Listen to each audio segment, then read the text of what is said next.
So while you were doing the research, can you touch on maybe a little bit about the supplier landscape, maybe a couple of the bigger suppliers and maybe one or two of the up and coming players? It's a very complicated and complex supplier landscape.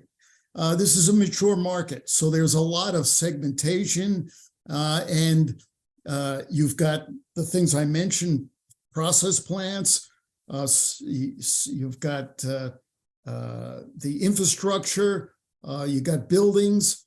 Those are all clearly different types of assets, and suppliers have tended to differentiate themselves by focusing on either particular industries or particular type of assets. So there's some suppliers who are really good at infrastructure, bridges, roads, etc.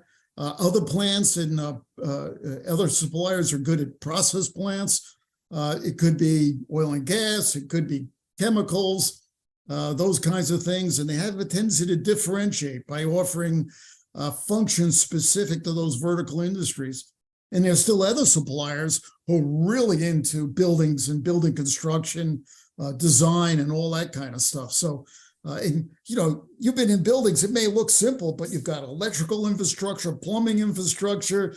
You got to make it substantive so that if there's a little bit of an earthquake, it doesn't fall down, for example. Mm-hmm. There's all kinds of building codes going on. And then it's got to look pretty on the outside.